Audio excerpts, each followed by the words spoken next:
Bonjour à tous, bonjour. Alors, on a 2 petites minutes de retard, vous m'excusez. Bienvenue sur ce deuxième webinaire de TIGA. Alors, on a décidé de faire des webinaires cette année simplement pour vous accompagner pendant le confinement et ça nous permet de parler un peu des spécialités du product management, chose dont on ne parle pas forcément très souvent. Sauf qu'aujourd'hui, aujourd'hui, on va pas parler spécialité du product management. On va parler carrière et particulièrement reconversion. On fait partie de ces métiers dans lesquels il n'y a pas forcément un chemin pavé qui nous amène depuis des études jusqu'au fait d'être product manager.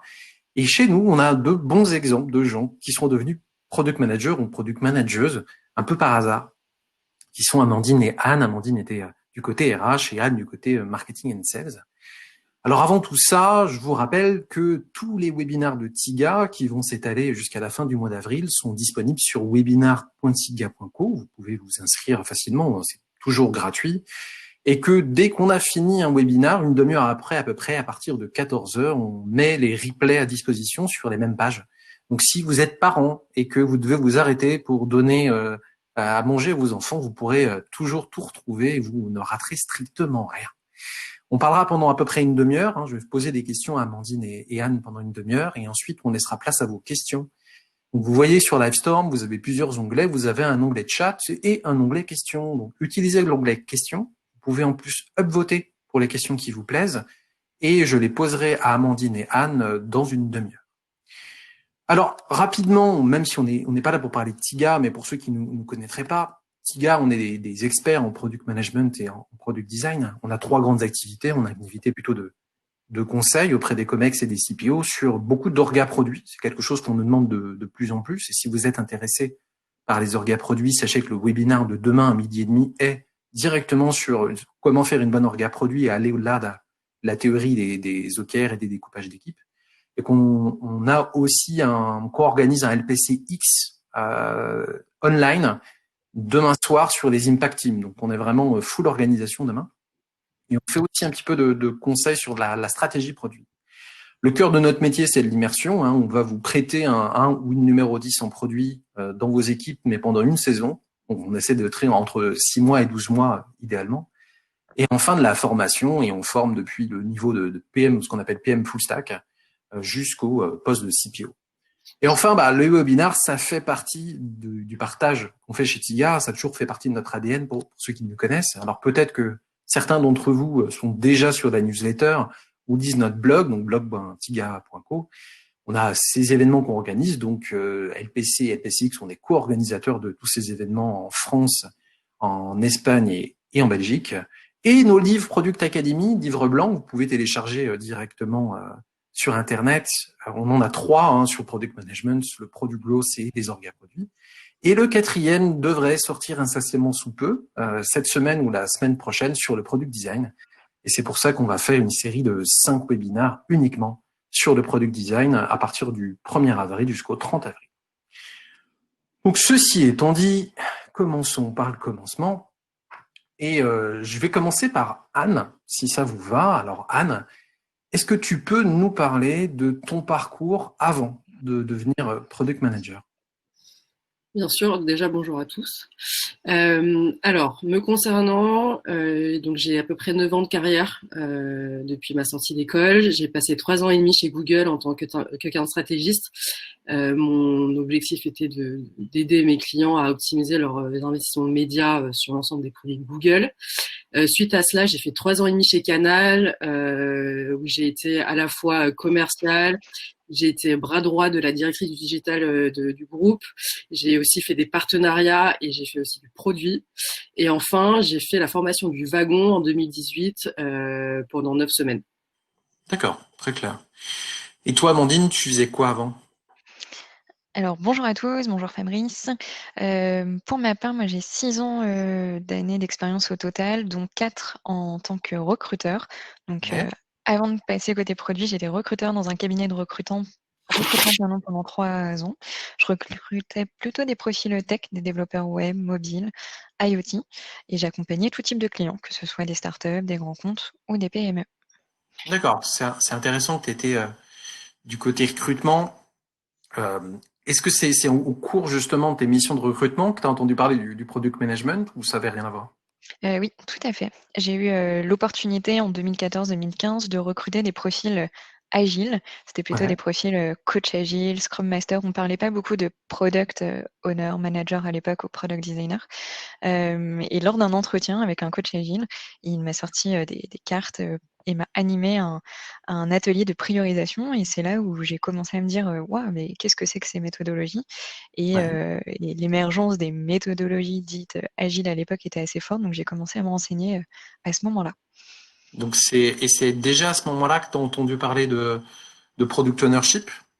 Alors, quelques années après, autour de Ouais, 2015-2016, j'ai découvert TIGA, et notamment via le Product Academy, le tout premier, le petit livre vert, où là, j'ai ouais. commencé à découvrir vraiment ce qu'était le product ownership, des mots aussi complètement inconnus de mon vocabulaire, user story, roadmap, story mapping sont apparus. Et c'est là où j'ai commencé à creuser. Ça m'a beaucoup plu cet aspect très opérationnels, le fait d'être toujours aussi au contact de différents types de profils, ce qui était aussi mon cas dans le recrutement à l'époque. D'accord. Et alors toi, de ton côté, Anne, tu étais du côté sales marketing, si je comprends bien. Euh, Qu'est-ce qui t'a donné envie profondément de changer de métier? Est-ce qu'il y a eu un moment particulier, une espèce d'épiphanie qui fait que tu t'es dit, c'est fait pour moi? Ouais, totalement. En fait, ce que je disais avant, donc chez Canal, en fait, la première fois que j'ai été confrontée à des problématiques produits, c'était à la VOD, donc ça date de 2016, je crois, où en fait, il y avait des petites notions de produits de type expérience utilisateur, design. À l'époque, je savais pas ce que c'était, il n'y avait pas de nom non plus sur mon poste. Du coup, Ouais. ça c'était vraiment mon introduction, et en fait, mon épiphanie, elle a eu lieu en 2017, lorsque j'étais donc bras droit de la directrice du digital de Canal, où en fait je faisais le lien entre l'équipe MyCanal, donc un product manager, et les équipes éditoriales. Et en fait, je, je donnais au product manager l'ensemble des besoins qu'on avait, parce qu'on avait une problématique de fusion des sites vers un seul site, Ouais. MyCanal.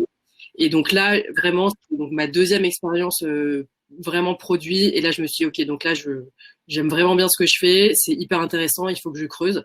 Et c'est à ce moment-là que j'ai décidé de démissionner de Canal et de faire cette formation du wagon pour avoir un peu plus de matière sur le sujet.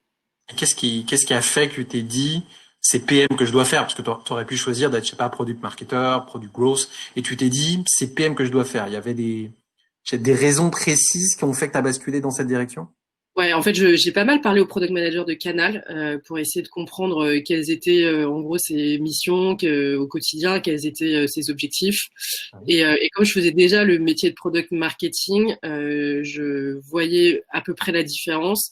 Et en fait, il y a le côté il y a le côté tech qui m'intéressait vachement, le côté très test, le côté user research. Enfin, on pourra détailler plus tard pour ceux qui savent pas ce que c'est, mais il y avait vraiment des aspects du métier de product manager qui m'intéressaient beaucoup plus que le côté marketing.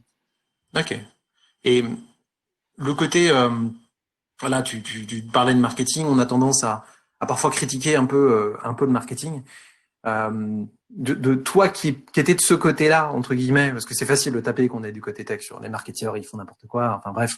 Et je pense que les marketeurs disent la même chose du produit. Euh, Toi, qu'est-ce qui change et qu'est-ce que tu n'appréciais pas dans le marketing et que aujourd'hui tu préfères dans le côté PM? Bah, moi, il y a quelque chose qui me frustrait énormément en tant que marketeuse, entre guillemets, c'est le fait de pas avoir une visibilité très précise de l'impact que j'avais sur à la fois mon équipe ou au niveau de l'entreprise. Clairement, je pondais des présentations dans tous les sens et il y en avait la moitié qui finissait à la poubelle.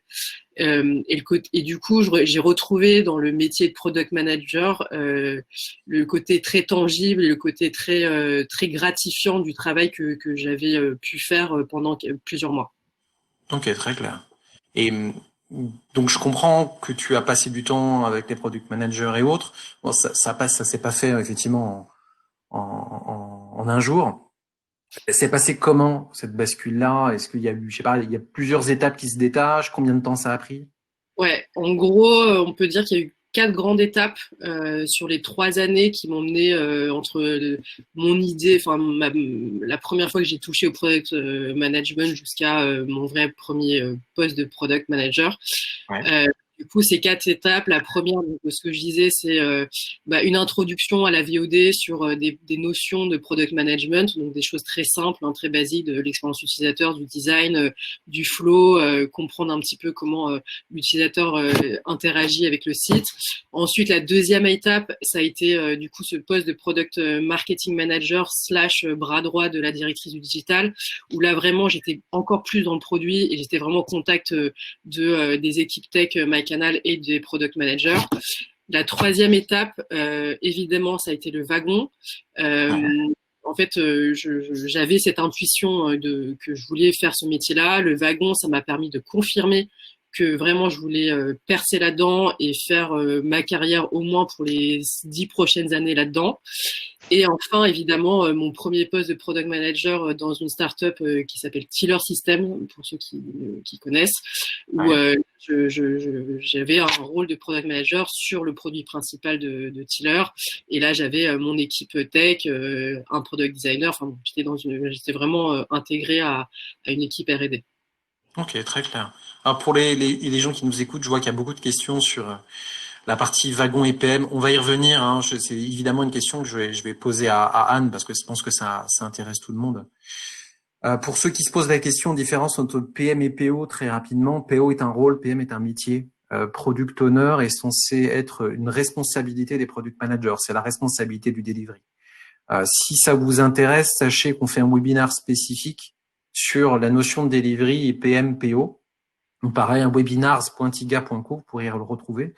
Et que je vous partagerai à la fin, si vous voulez, par mail, pour ceux qui déconnecteraient avant, des ressources, dont une ressource, un article, alors que c'est moi qui l'écris, c'est pas pour me faire de la pub, sur les carrières du produit dans lequel je parle justement de ces différences PM et PO. Donc considérez que PM et PO, c'est censé, idéalement, être la même personne. Et en fait, il n'y a pas de différence de carrière. C'est juste en France qu'on a eu tendance à parler de PM pour le côté métier, quand les gens avaient une notion de métier ou de marketing, et PO du côté tech. Et c'est en fait une erreur fondamentale de l'organisation.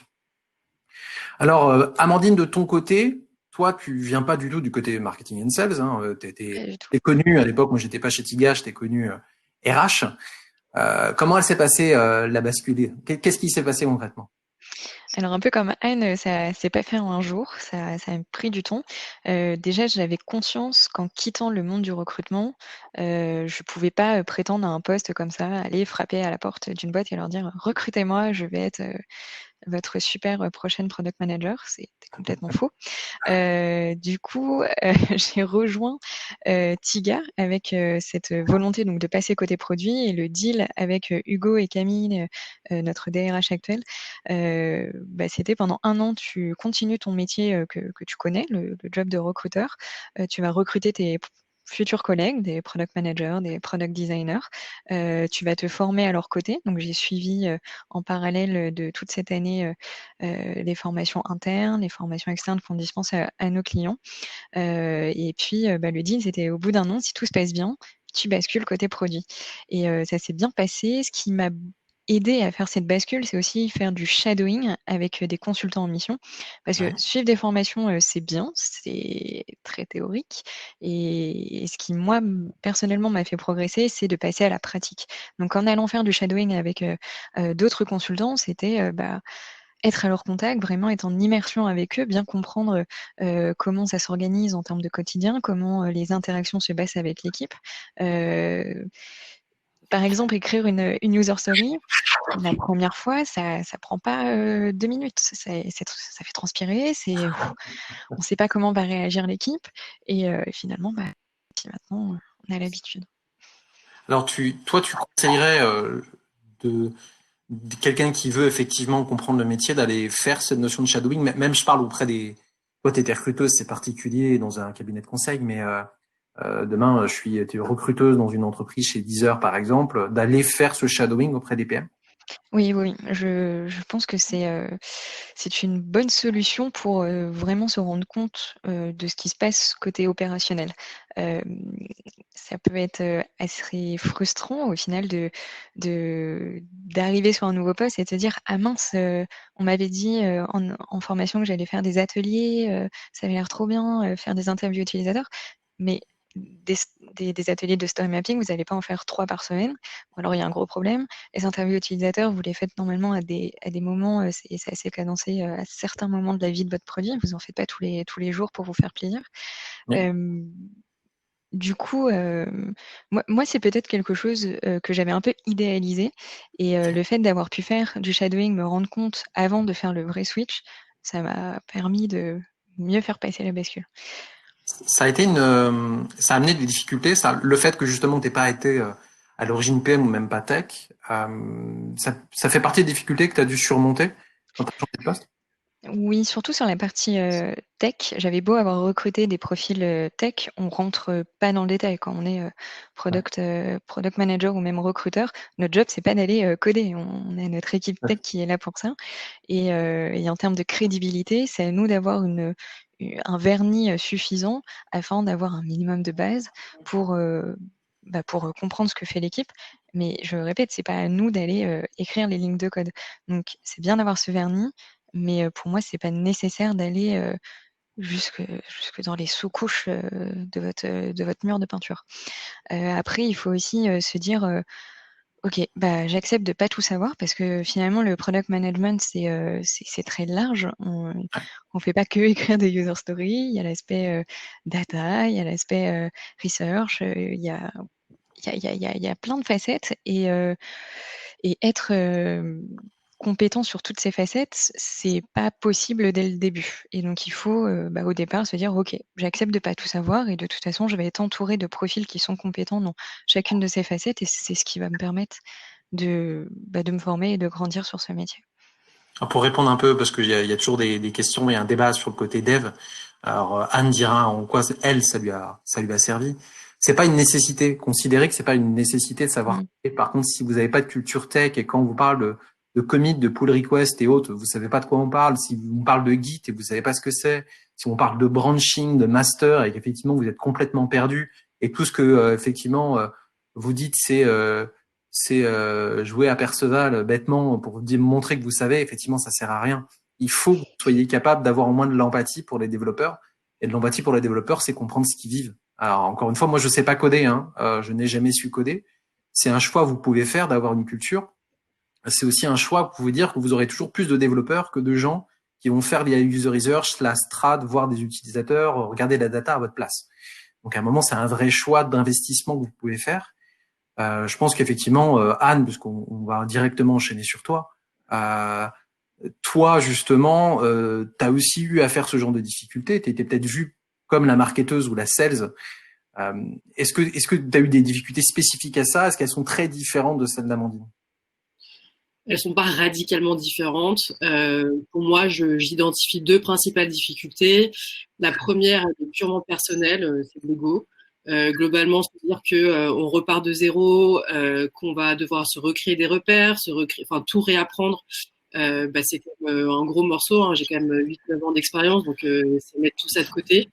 Et puis, il y a aussi l'incertitude de savoir est-ce que je fais le bon choix, est-ce que je vais dans la bonne direction et le risque que je prends aujourd'hui de changer de carrière, est-ce que ça vaut le coup, quoi.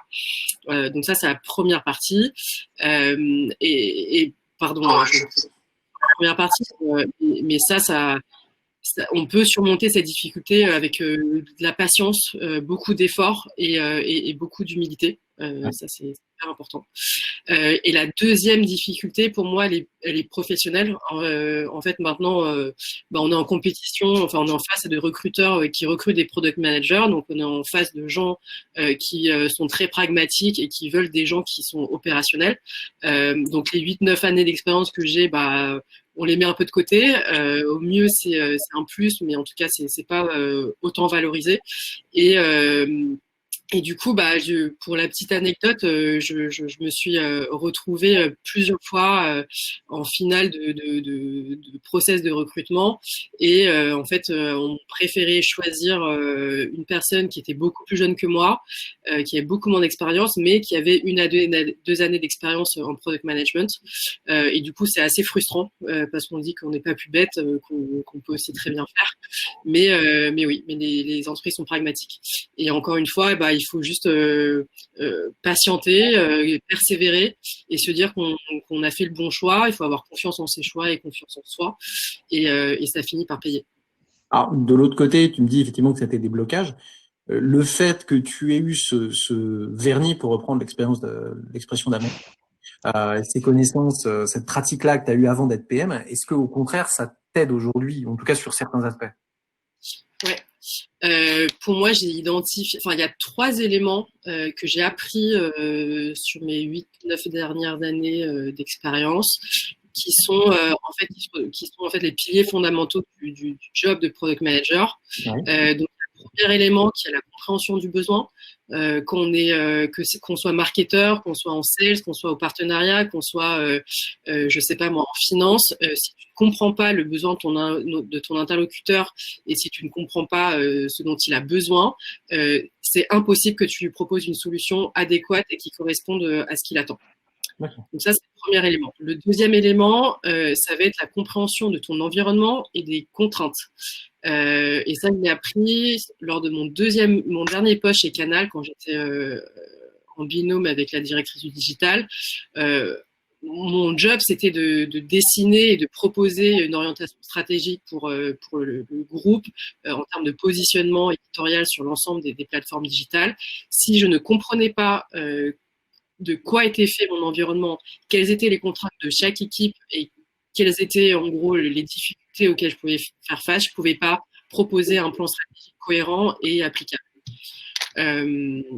Et enfin, le troisième élément, c'est vraiment la compréhension des enjeux du business et la compréhension de la vision d'entreprise, où est-ce qu'elle va. Ouais. Et ça, ça s'applique à n'importe quel type d'équipe dans une entreprise. Si les individus ne savent pas où est-ce qu'on va et pourquoi on fait telle et telle chose et dans quel objectif, c'est impossible de bien bosser et d'arriver à ces objectifs.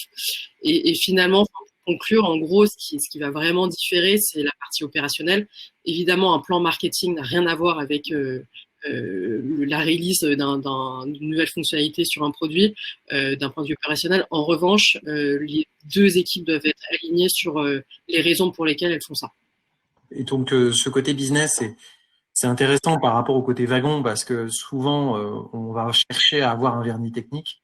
Et il y a pas mal de PM qui, soit parce qu'ils sont issus du côté tech, soit parfois issus du côté design, n'ont pas forcément ce vernis business, cette compréhension que être centré utilisateur, c'est super, mais que d'abord, en fait, il y a cette notion de retour sur investissement qui est autant pour l'investissement de l'utilisateur dans le produit, ce qui s'engage, et de retour sur investissement pour l'entreprise. Parce que mine de rien, une équipe chargée, avec 4-5 devs, un PM évidemment, un designer et un peu de data, vous êtes au million d'euros.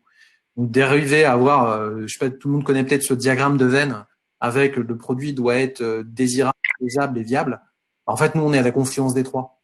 Donc c'est vrai que toi, tu as un profil intéressant parce que tu as rajouté ce côté tech finalement aux armes que tu avais déjà du côté business, mais tu as juste rajouté la couche qu'il fallait pour être capable d'être cette interaction entre ces différents mondes, cette espèce de modem finalement ces différents mondes. Exactement. Juste parce que tout le monde nous pose la question, quelle formation tu as faite au wagon? J'ai fait la formation de base. J'ai pas le nom de la formation, mais c'est la formation qui t'apprend à coder pendant 9 semaines. Ok, très clair. Alors Amandine, moi comme j'ai dit, hein, je t'ai connue du côté recruteuse il y a longtemps maintenant. Ce qui m'intéresserait, c'est de me dire, finalement, c'est quand même un métier très, très différent. Autant le côté business, on pourrait dire qu'on retrouve des choses. On pourrait se poser la question de ce qu'on retrouve du recrutement dans le product management. Qu'est-ce que tu y mets finalement aujourd'hui? Est-ce que tu te resserres de choses que tu connaissais déjà? Et est-ce que le product management te sert aujourd'hui? On en parlera après sur la notion de recrutement. Mais voilà. Oui. Alors, oui, c'est lié pour moi. Il y a beaucoup de choses comme l'écoute, l'empathie que je devais avoir face à des candidats. Aujourd'hui, il faut que je l'ai aussi face à des utilisateurs ou face à des parties prenantes pour leur expliquer pourquoi on ne va pas faire telle ou telle nouvelle feature. Je fais souvent la comparaison entre le produit et un process de recrutement avec le framework du funnel ARRR. Donc, pour ceux qui ne savent pas, ce framework-là permet de faire une analyse data de la vie de votre produit et du coup, c'est décomposé en 2A et 3R. Et si je devais reprendre par exemple le premier A, l'acquisition, pour un produit, il faut aller chercher des utilisateurs. Moi, dans un process de recrutement, je devais aller chercher des candidats. Il fallait aller soit les chasser, soit poster des annonces de job pour que eux postulent. Ensuite, on a le deuxième A qui est l'activation. Et pour moi, l'activation côté recrutement, c'est tout le process d'entretien que peut avoir un candidat. Parfois, il y a un step, deux steps, trois steps, une étude de cas, des appels téléphoniques, etc. Et en fait, pendant toute la vie de ce process de recrutement, l'implication et la motivation du candidat, elle est hyper importante. Et ça, au final, c'est pareil chez un utilisateur.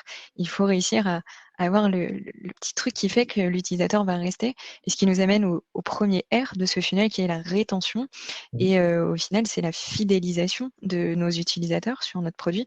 Plus il va jouer avec, plus il va revenir et on aura réussi notre job, répondre à son besoin ou à son problème. Et pareil, au final, côté recrutement, fidéliser un candidat pour le transformer en employé, c'est bingo, là, tout est joué. Et c'est là où après, toute la culture d'entreprise, la marque employeur fera la suite. Si on passe, donc il reste 2 R sur l'avant-dernier R qui est la recommandation. Sur l'aspect recrutement, pour moi, c'est l'aspect cooptation. Si ton employé te recommande l'un de ses potes ou l'une de ses connaissances qu'il a pu rencontrer en mission, c'est hyper valorisant. Et pareil pour un utilisateur qui recommande ton application à quelqu'un d'autre. Bingo. Et enfin, le dernier R, revenu.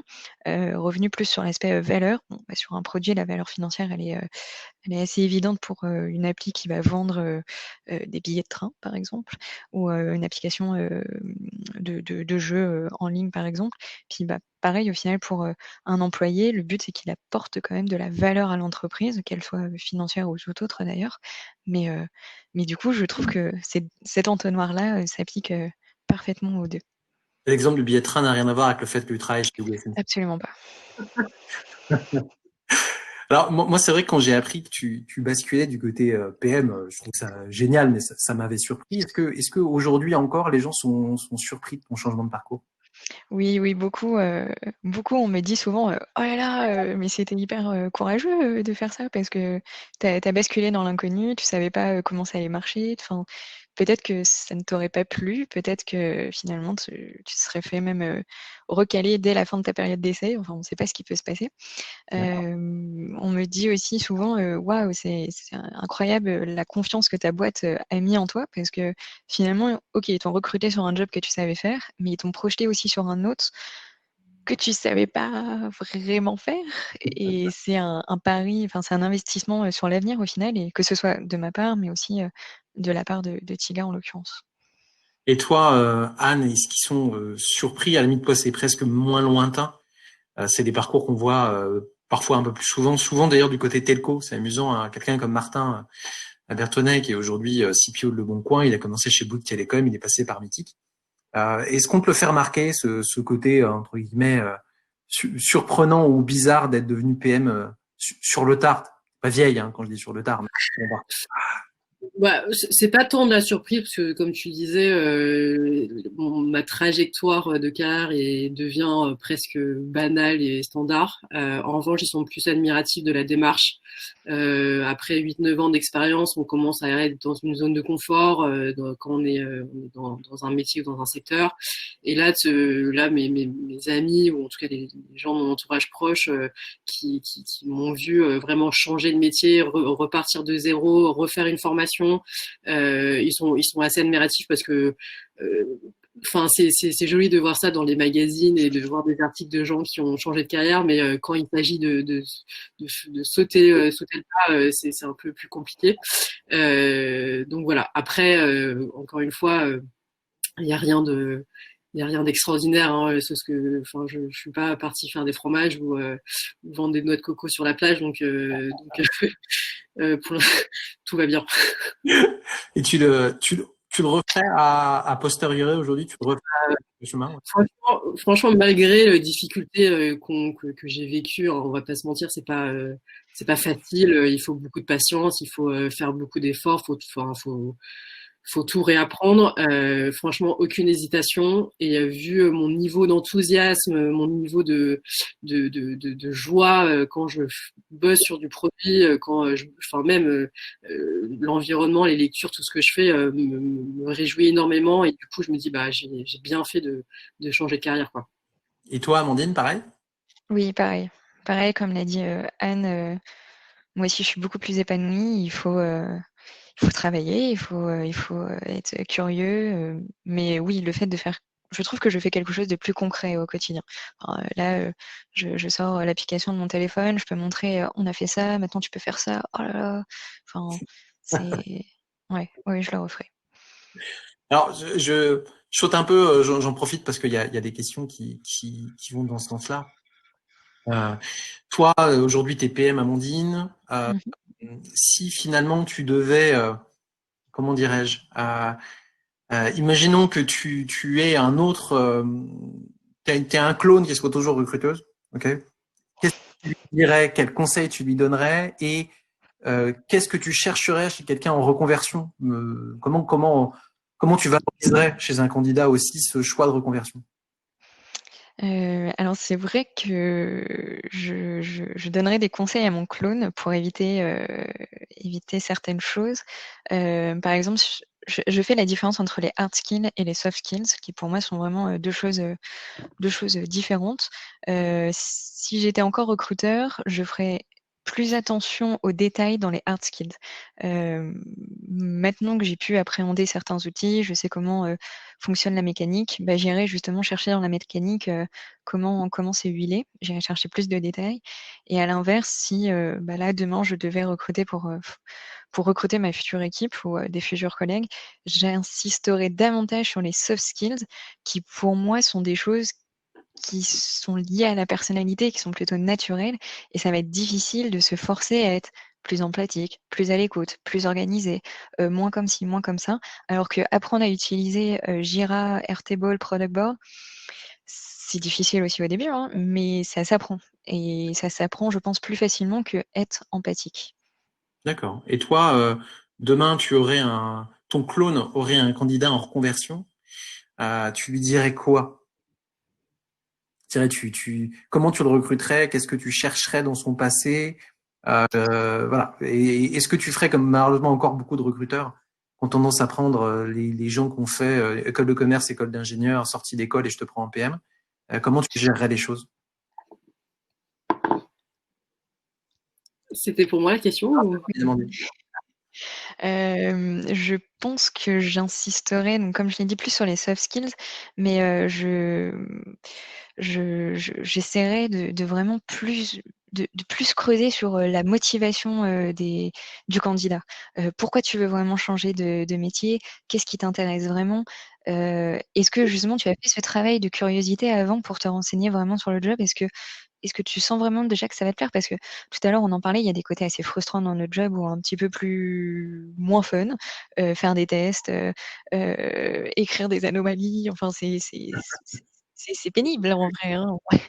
C'est très pénible, mais c'est absolument nécessaire pour que votre produit soit parfait et que vous ayez le moins de bugs possible en prod. Donc oui, je ferai plus attention encore à ça. Très clair. Et toi, de ton côté, Anne, si tu devais donner un conseil à ton clone qui est resté du côté account management et qui voudrait se reconvertir en PM, tu lui dirais quoi? Moi, j'ai deux conseils, en toute humilité, hein. Le premier, c'est vraiment de s'assurer que c'est vraiment le métier que vous voulez faire. Ça rejoint un peu ce que disait Amandine, hein. En gros, là, ça fait quelques années qu'il y a des métiers qui ont vachement le vent en poupe, hein, que ce soit développeur, que ce soit product manager. Il y a beaucoup de gens qui veulent devenir product manager. Je le vois parce que je rencontre de plus en plus de monde. Il y a de plus en plus de gens qui me contactent sur LinkedIn pour essayer de comprendre comment j'ai fait cette basculent parce que eux veulent devenir product manager. Ouais. En revanche, la réalité du métier, le côté opérationnel, c'est beaucoup moins funky et beaucoup moins rigolo que ce qu'il y a sur le papier. Donc là, faut vraiment aller se renseigner, ne pas hésiter à contacter des gens, ne pas hésiter à lire ce que c'est vraiment le métier de product manager. Et le deuxième conseil, c'est qu'une fois qu'on a validé que c'est vraiment ce qu'on veut faire, c'est de foncer. En fait, il ne faut pas se poser des milliards de questions, il ne faut pas soulever des faux sujets. Il faut que vous ayez confiance en vous, que vous ayez confiance en vos intuitions, peu importe le nombre d'années d'expérience et la maturité que vous ayez, mais il y a un moment où en fait, si vous sentez que c'est dans cette direction qu'il faut aller, il faut foncer. Donc trouver les moyens d'y arriver et même si au départ ça peut être frustrant et ça peut prendre du temps, il faut persévérer et il faut vraiment se dire que c'est dans cette direction qu'il faut aller. Ok, très clair. Bon, je pense qu'on arrive à peu près au bout du temps. Il est un peu plus de 13 heures. Ce que je vous propose, c'est de finir en me disant s'il y avait trois choses qu'on devait retenir de ce qu'on s'est dit aujourd'hui. Toi, Amandine, ce serait quoi? Moi, je dirais qu'il faut vraiment oser.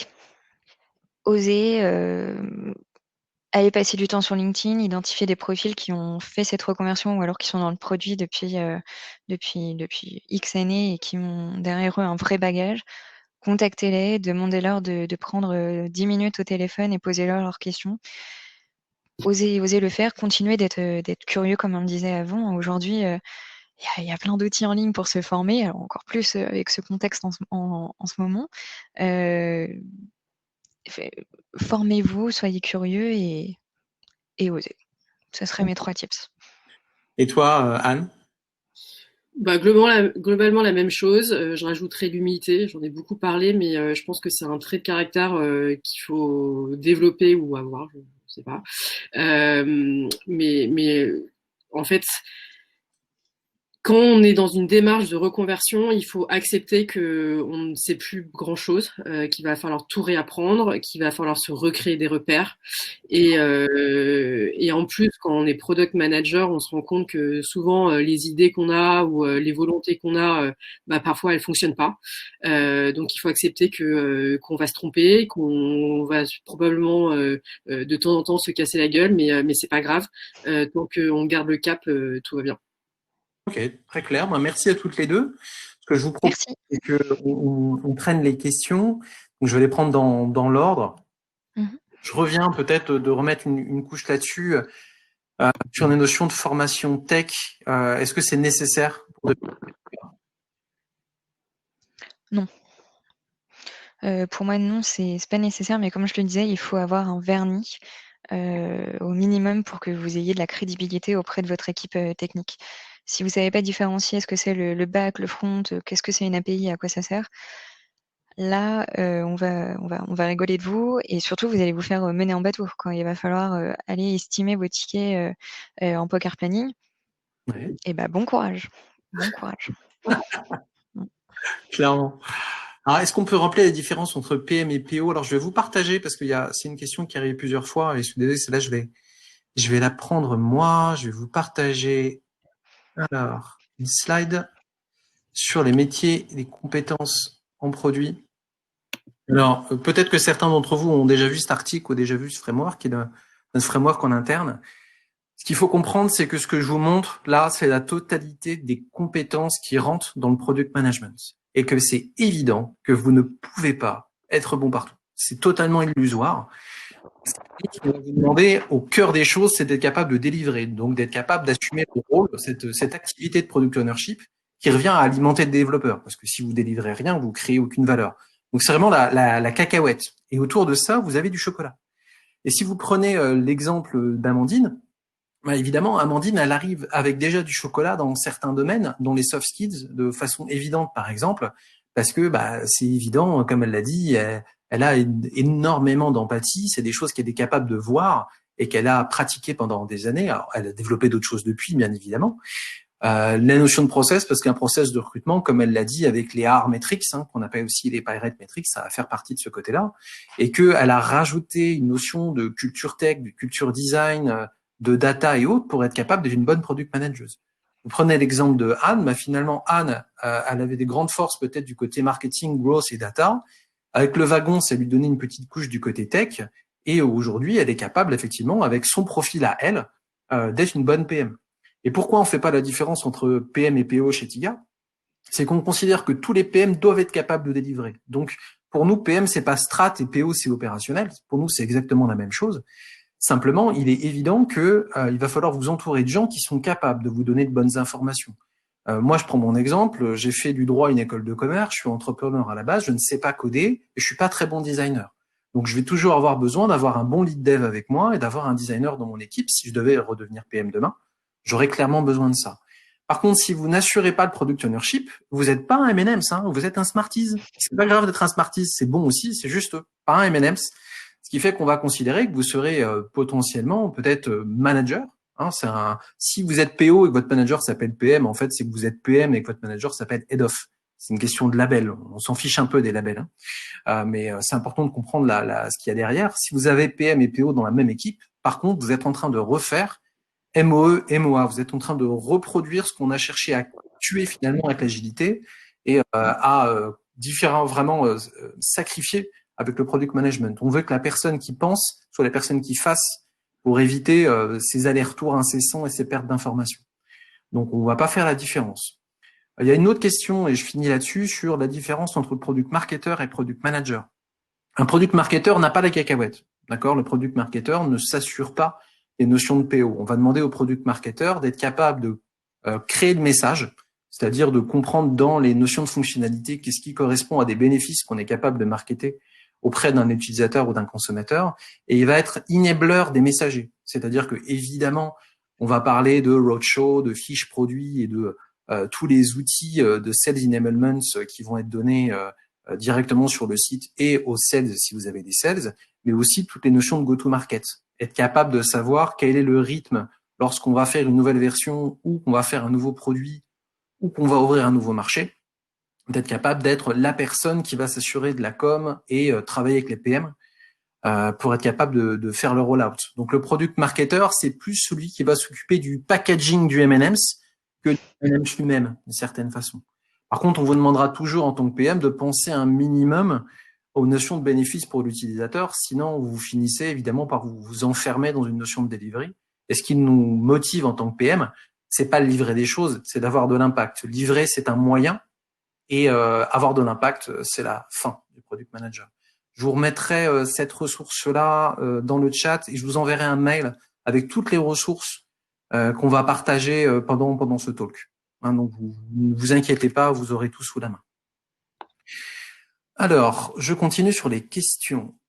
Quelles sont les bonnes qualités recherchées pour être un beau PO-PM selon vous, les filles?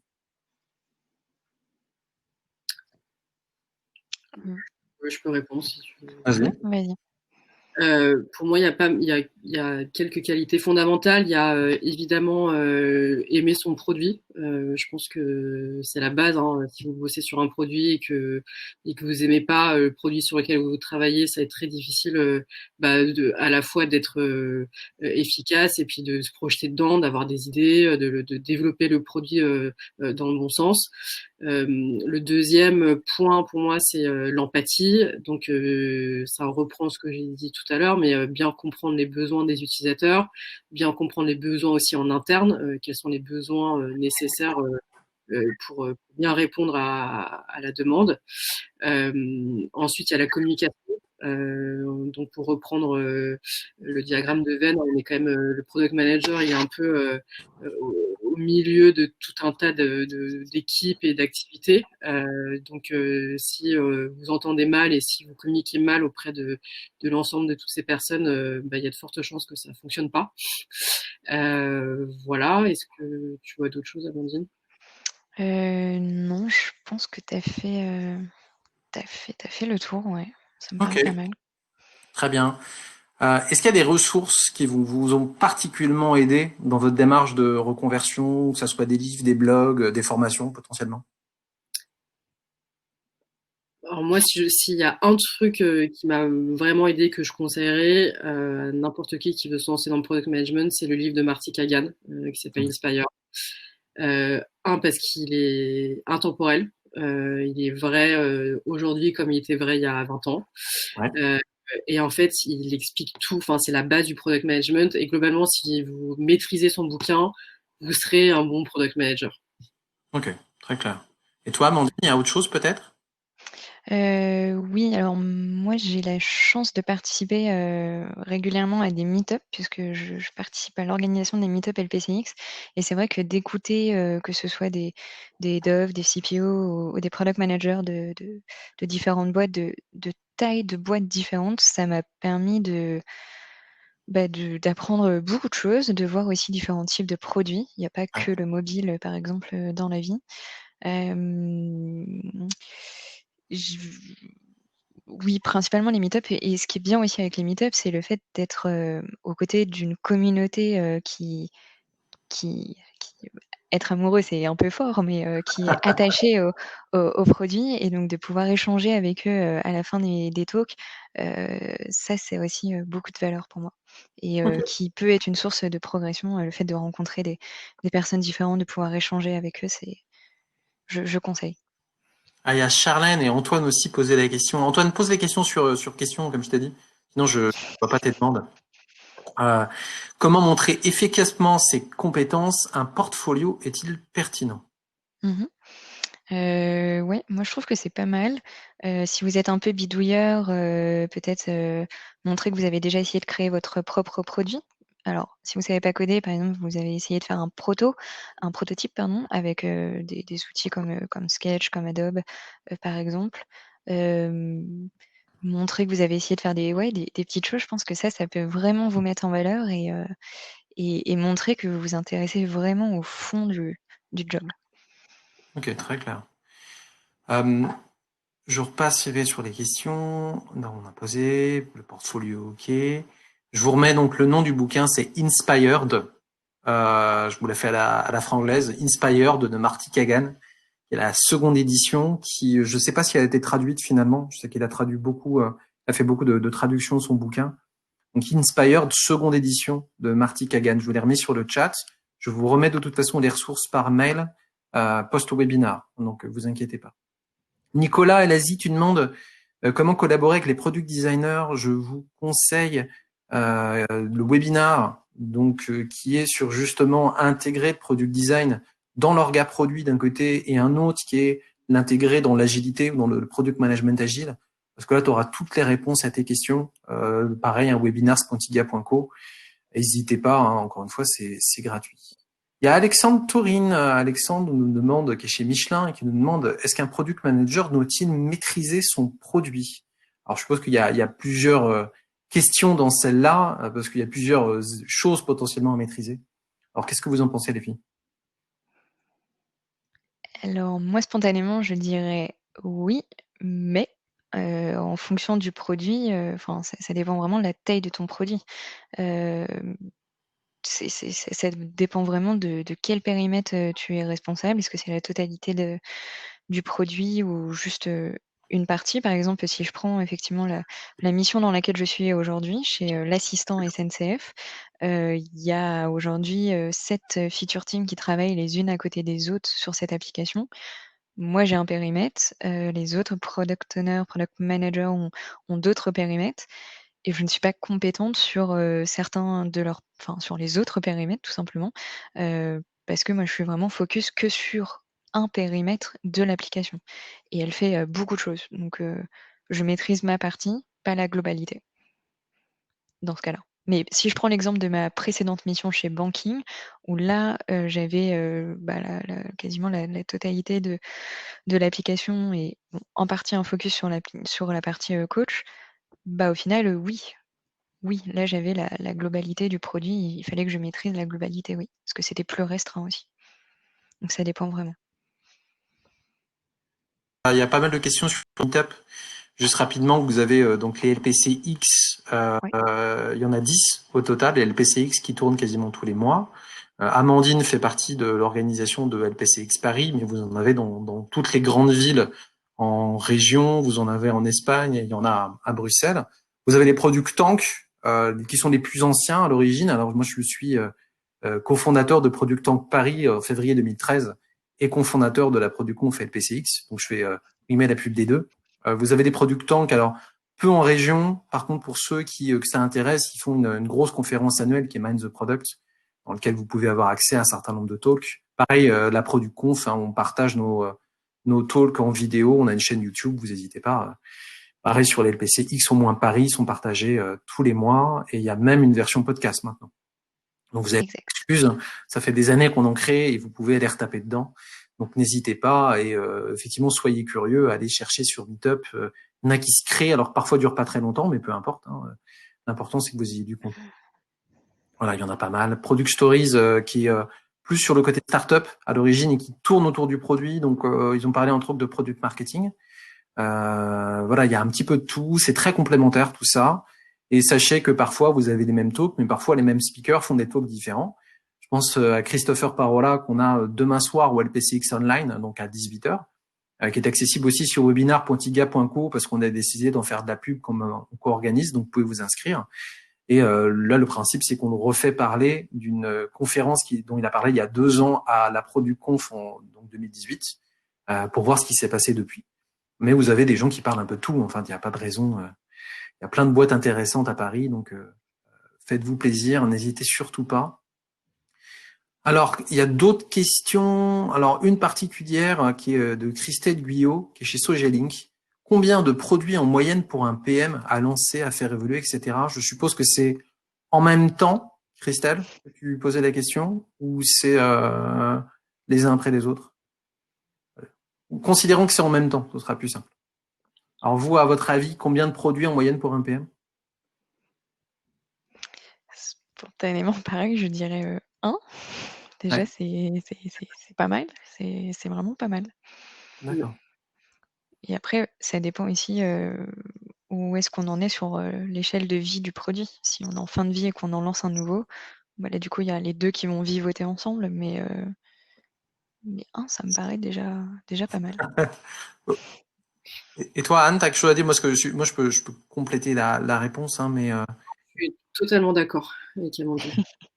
c'est que c'est particulier. Donc, Sogelink, je suppose que c'est Société Générale à l'origine, peut-être. Je ne sais pas si c'est un lien. Vous avez quand même des entreprises qui sont parfois plus traditionnelles. Quand je dis traditionnelles, il y a aucune notion de jugement. C'est-à-dire qu'ils sont pas nés dans les dernières années, par exemple. Moi, j'étais chez Deezer. C'est évidemment beaucoup plus simple de gérer du pur digital quand on est digital native en tant qu'entreprise. Lorsque vous avez plusieurs produits, la difficulté, c'est la priorisation et particulièrement, c'est de savoir si l'équipe de dev avec laquelle vous travaillez est une équipe qui est pérenne ou pas. En fait, si ça vous intéresse, c'est des notions d'orga. On va considérer qu'une orga est produit à partir du moment où vous avez une squad qui est pérenne dans le temps. C'est-à-dire même si elle va changer un peu de scope avec le temps et que vous n'allez pas être enfermé pendant 10 ans avec la même partie d'un produit, on considère que c'est un groupe entier qui cherche la même valeur, qui a les mêmes objectifs et qui va le faire évoluer. Donc ça peut être un produit en entier, ça peut être aussi un morceau d'un produit, ça peut être une étape de vie d'utilisateur dans le produit. Donc encore une fois, si c'est des choses qui vous intéressent et que vous posez ce genre de questions, il y a le webinaire de demain à 12h30 sur les orgas produits et on a un livre blanc qui est dédié qu'à ça, qui s'appelle les organisations orientées produits. PA3, je vous remettrai le lien aussi dans le mail post-webinar pour que vous puissiez le trouver. Posez-vous la question, vous n'êtes peut-être pas aujourd'hui dans des organisations orientées produits. Dans celle que vous êtes, c'est pas grave, ce n'est pas sale, ok. Et surtout quand vous venez de boîtes plus traditionnelles dans lesquelles le produit n'est pas forcément le centre de profit de l'entreprise, est plus vu comme un centre de coût. Petit à petit, vous avez besoin d'avoir une transition, ça se fait pas d'un claquement de doigts, c'est évident. Donc, idéalement si vous en avez plusieurs en termes de gestion de portfolio et que si vous n'avez pas d'équipe de dev fixe, vous allez jongler, c'est évident. Ça sera dur de faire du très bon boulot sur plusieurs produits. Ça, c'est évident, c'est du context switching. Hein. Donc, en dehors de ça, malheureusement, il n'y a pas de réponse absolue que je puisse vous donner. Il n'y a pas d'autres questions de ce que je vois. Comment gérez-vous le rôle de PO en remote? Alors, c'est une bonne question, puisque justement, on est tous en remote, évidemment, chez Tiga, puisqu'on est tous confinés. Alors, comment vous vivez-vous, les filles? Amandine? Oui, alors on a la chance aujourd'hui d'avoir pas mal d'outils en ligne, donc ça facilite la collaboration avec nos équipes. Nous, par exemple, dans mon équipe en ce moment, on essaye de faire 2 délits par jour afin de garder une communication et une implication forte. Donc on en fait un le matin, comme d'habitude, à 10 heures, et on en refait un en début d'après-midi afin de se dire s'il y a des petites choses qui ont évolué, si on est bloqué. On n'a pas forcément le réflexe de s'appeler directement, même si on a eu l'entraînement pendant la grève, ça nous a pas mal aidé. Mais finalement, quand on travaille l'un en face de l'autre, c'est assez facile de voir que l'autre a son casque ou ses écouteurs et ne veut pas être dérangé, donc on s'envoie un petit Slack. Mais la communication directe est quand même meilleure dans nos organisations. Enfin, ça va vraiment faciliter l'avancée de votre projet, de vos sujets.